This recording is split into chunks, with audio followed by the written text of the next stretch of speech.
आपने दिले रिक्षा चालकांकरिता निवेदन। सोलापूर दिनांक 7/5/2024 रोजी झालेल्या अंमलबजावणीनुसार रिक्षा चालकास त्याच्या वाहनाच्या योग्यता प्रमाणपत्राच्या नूतनीकरणाकरिता विलंब झाल्यास 50 रुपये प्रतिदिन शुल्क द्यावे लागणार आहे।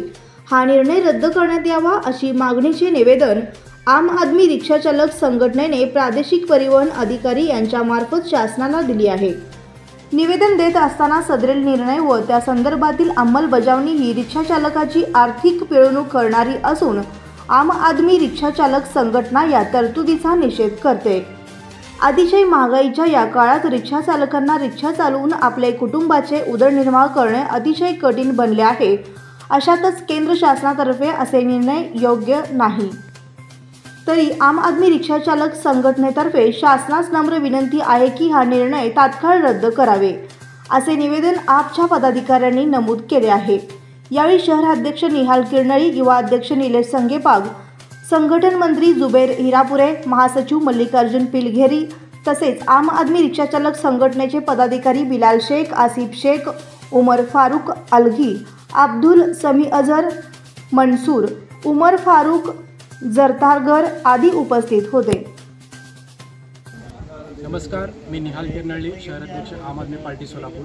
आपल्या असता आम्ही इथल्या अधिकाऱ्यांना एक निवेदन दिलेलं आहे। आपल्या सर्वांना माहीत असेल किंवा जे कोणी रिक्षा चालक आहेत त्यांना माहीत असेल की नियम लागू करण्यात आलेलं होतं, ज्यामध्ये जर तुमचं रजिस्ट्रेशन फिटनेस सर्टिफिकेट जे आहे त्याला रिन्यू करायचं असेल तर तुम्हाला प्रति दिवस 50 रुपये त्या ठिकाणी भरावं लागत आहे।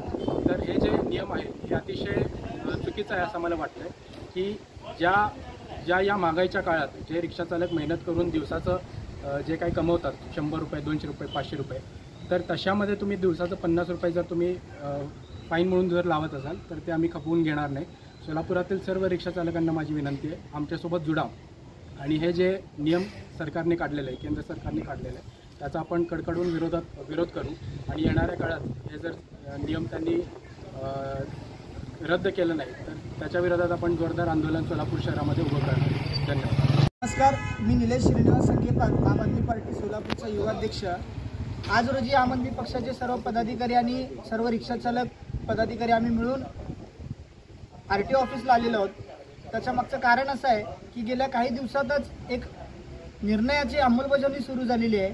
जो निर्णय 2017ला झालेला, कोर्टाने स्थगिती दिल्यामुळे ते थांबलेलं, मात्र 2 एप्रिलला कोर्टाने ते स्थगिती हटवल्यामुळं पुन्हा एकदा 7 मे रोजी अंमलबजावणी करण्यात आली।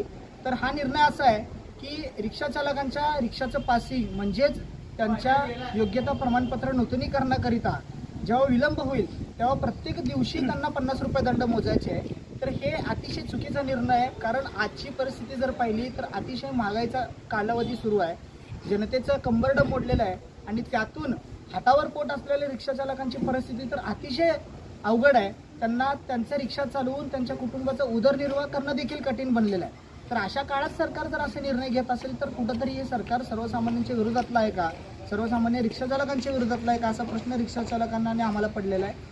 तर आमची मागणी अशी आहे की हा निर्णय तात्काळ रद्द झाला पाहिजे।